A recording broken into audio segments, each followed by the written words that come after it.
Eclipse of the myth. In spite of Corneille and in spite of Racine up to Phèdre, the end of the French 17th century suffered from, or rather benefited by, whichever you like, a first eclipse of the myth alike in manners and in philosophy. The ordering, not to say the drilling, of feudal society by the king-state involved somewhat far-reaching changes in emotional relations and in customs. Marriage became once again the basic institution and reached a point of stability at which it was with difficulty to be made to remain in subsequent centuries, and which in previous centuries had not been known. An alliance between two families was negotiated with as much formality as one by diplomatists. If the parties happened to have a real or fancied inclination for one another, this merely added an element of exquisite perfection and of agreeable luxury to the arrangement, an ultimate touch of whimsicality amounting almost to insolence. In the 18th century, it quickly came to be considered bad taste. Suitability of rank and a matching of qualities were the perfect standards of a satisfactory marriage, curiously like the custom of China. Indeed, it was in the rational 17th century that European manners became severed from religious beliefs, even as Confucius considers they should be, and although the change apparently attracted no notice, were made to conform to the current laws of reason and hence to ignore the Christian absolute.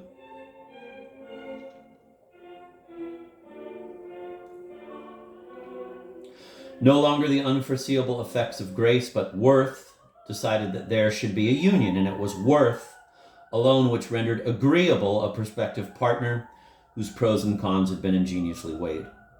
Such was the triumph of Jesuitic morality. Emotion was imprisoned in the showy contrivances of the classical Baroque. For that matter, the analytic treatment of passion by such writers as Descartes, its conversion to clearly distinct psychological categories into rational hierarchies of qualities, worthiness, and faculties, must of necessity have brought about the dissolution of the myth and the arrest of its original impetus. For the sway of the myth is not asserted, but there where precisely all moral categories vanish. Let me repeat that. For the sway of the myth is not asserted, but there where Let me run at that again. For the sway of the myth is not asserted, but there where precisely all moral categories vanish, beyond good and evil, in transports, and in the transgression of the sphere within which morality is valid. The case of Spinoza would deserve a chapter to itself, but his influence on manners only made itself felt 2 centuries after him, when the Sturm and Drang philosophers had translated him into German for the benefit of poets, and these had translated him into metaphors for the benefit of an emotional middle class. The ultimate result was to produce chatter about the divinity of countryside impressions on a Sunday.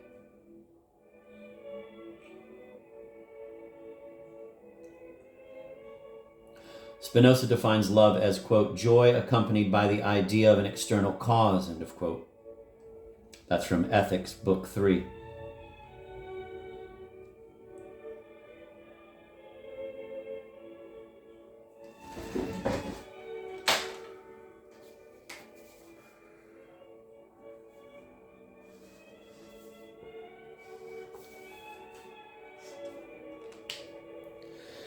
The definition is accurate in a single instance, the only instance this mystic considers, when the external cause is a God with whom our soul may identify itself. This supports what was said earlier in connection with Eckhart. Unitive mysticism is unaware of divine passion. But Spinoza disregards the existence of obstruction. Actually, our human passions are always connected with antagonistic passions. Our love with hate and our pleasures with our pains. Between joy and its external cause, there is invariably some gap and some obstruction. Society, sin, virtue, the body, the separate self. Hence arises the ardor of passion, and hence it is that the wish for complete union is indissolubly linked with a wish for the death that brings release. It is because passion cannot exist without pain that passion makes our ruin seem desirable to us.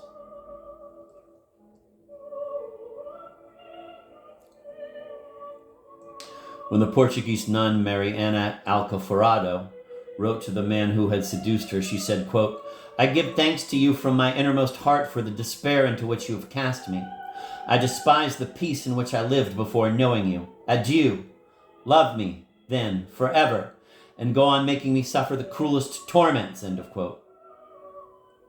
Towards the end of the 18th century, another woman, Julie de Lespinasse, wrote, quote, "I love you as one ought to love, with despair," end of quote.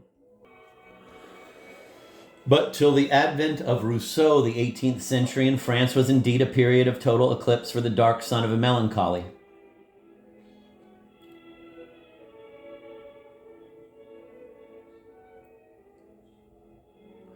The points and worthiness which the rakes of the Regency and of the reign of Louis XV considered civil were no longer in any sense moral, but intellectual and physical. When the distinction between mind and body took the place of the separation of mind from believing soul, the result was to divide a human being into intelligence and sex. Actually, with every obstruction removed, passion was without impetus, and it became the fashion to talk of passionettes or little passions. The god of love was no longer an adamant destiny, but a cheeky child. Hardly anything was forbidden. Of the natural obstruction of modesty, enough was retained for the needs of the rhetoric of desire, but no longer even enough for the needs of that love. "A fine virtue," Madame d'Épinay said, "that has to be attached with pins." I fancy that those pins were not mentioned by chance.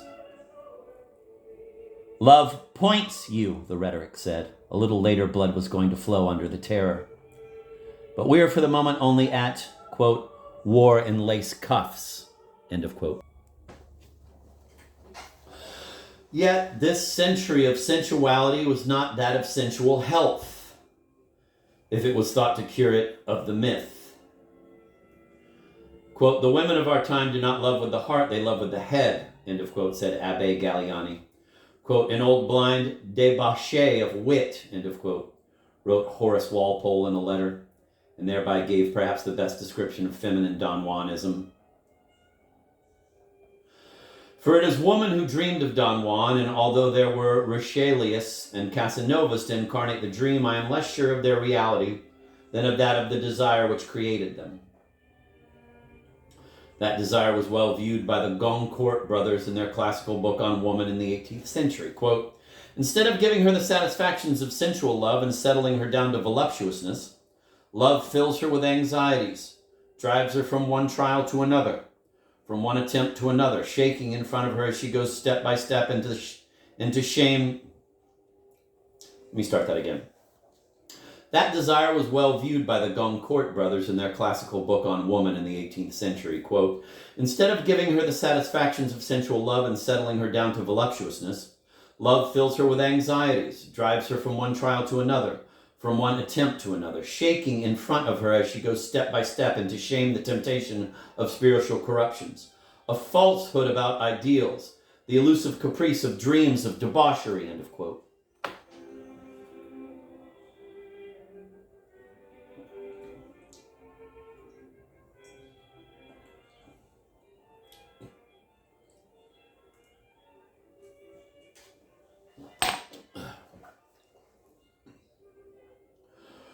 A falsehood about ideals sums up indeed whatever cynical reaction the myth may have given rise to. I have mentioned more than one example. The 18th century was too polished to allow gauloiserie. It replaced that by an affectation of voluptuous facility. In the sally that all love amounts to no more than the touching of two skins, I see less the affirmation of an inhuman materialism than a proof of the secret persistence of the myth in the hearts of the men of the 18th century.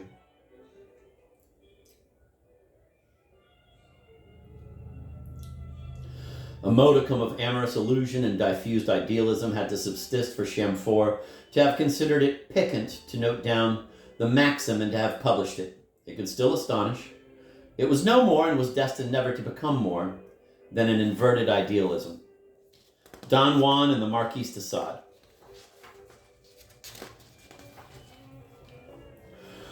If we shut our eyes after gazing at a white statue, we shall have the image of a black. In the same way, the eclipse of the myth conjured up the exact opposite of Tristan. If Don Juan, historically speaking, is no invention of the 18th century,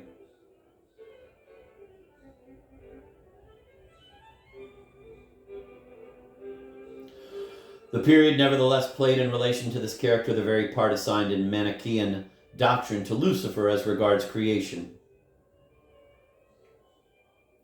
The period gave shape to Tirso de Molina's Don Juan Tenorio, and endowed the hero of that play with two thoroughly typical features: noirceur and rascality. Nothing could be more directly the reverse of the twin virtues of chivalrous love: candor and courtesy.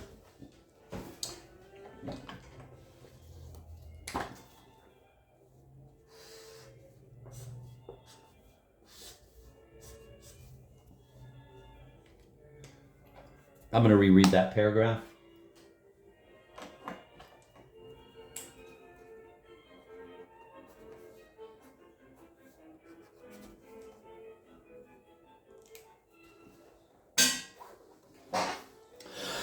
Don Juan and the Marquis de Sade. If we shut our eyes after gazing at a white statue, we shall have the image of a black. In the same way, the eclipse of the myth conjured up the exact opposite of Tristan.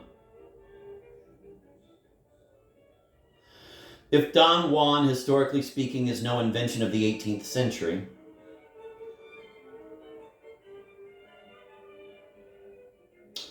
the period nevertheless played in relation to this character the very part assigned in Manichaean doctrine to Lucifer as regards creation. The period gave shape to Tirso de Molina's Don Juan Tenorio, and endowed the hero of that play with two thoroughly typical features: noirceur and rascality. Nothing could be more directly the reverse of the twin virtues of chivalrous love. Those twin virtues of chivalrous love being candor and courtesy.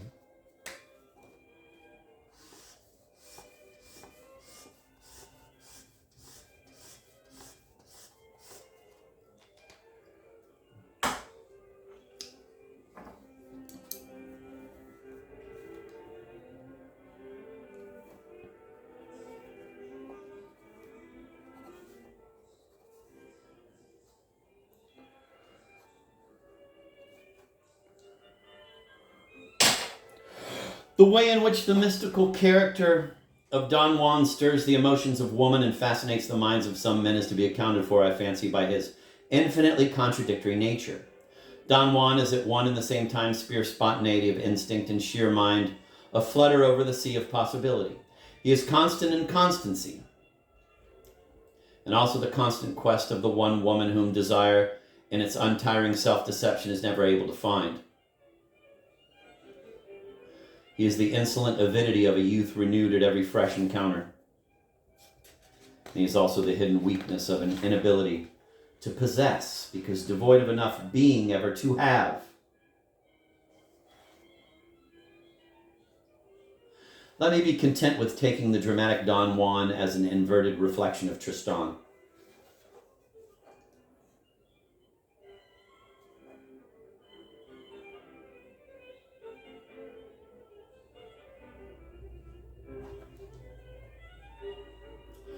And in Mozart's Don Giovanni rather than in Molière's Don Juan, for the latter, in my opinion, is by far the less significant. It may be mentioned incidentally that at its original production in the 17th century, Molière's play had no success.